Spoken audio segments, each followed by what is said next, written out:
everybody makes the same mistake. They hire from desperation and go, right, whoever has a degree, anyone I can put in that room, I'm just going to take them and it's going to work because we're so busy. My name's Shane Gunaratnam. I'm the founder of Culture of One, and we help private practices grow their businesses. Are you ready to hire? I'm busy, therefore I'm ready. Well, is it just about being busy? I don't think so. The most important constraint is actually the financial buffer. Do you have adequate finances to carry a new person joining your team whilst they're ramping up? Secondly, have you got consistent demand for your practice, or is it purely word of mouth that's coming to the owner?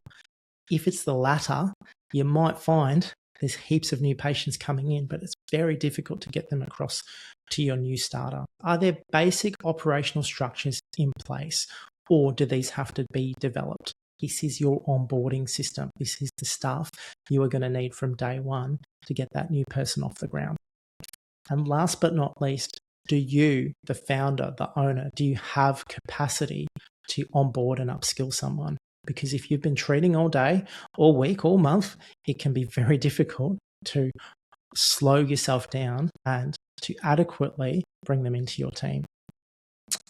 Now, the real risk here is hiring without structure, which creates a different level of chaos to being overworked and overloaded. It's not as simple as going, right, someone else is going to see the patients. Now I can sit back and relax. What tends to happen is you stay very, very busy. You've got one wheel going and this other flywheel is getting started at the same time. And suddenly you've got two wheels in motion. That's the critical thing about getting that first person in particular. The alternative is waiting until you are exhausted, and then everybody makes the same mistake. They hire from desperation and go, right, whoever has a degree, anyone I can put in that room, I'm just going to take them and it's going to work because we're so busy. Again, that's a great strategy until you start to see what happens when you get the wrong person in your practice. There is, however, what I call a Goldilocks zone, where you're busy enough that your caseload can sustain the cash flow and the growth that's required, and you're quiet enough that you have space to get in there and market a new practitioner and get them going and sit side by side with them, because chances are they're not going to go out and market themselves while you're treating. So what you can do instead is really start planning before you even think about hiring. What are our systems actually built to produce? Can we onboard someone here? What do we need to do at this point? You need to have a system that's bringing in patients reliably, not just word of mouth.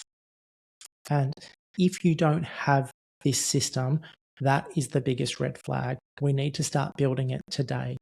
Every clinic needs a system that reliably brings in new patients beyond just what the owner is capable of doing. If you do have this system in place, honestly, it is time to get some ads up, because if you're busy, you feel like you've got a system that can support that infrastructure. If you advertise now, you give yourself a few months to choose the best applicant out there in the ecosystem, bring them into your team and have them hit the ground running, ideally into a peak period, as I discussed in the last video. I hope you've enjoyed this little insight. My name's Shane Gunaratnam. Thank you for watching. Please like and subscribe, and I'll see you in the next video.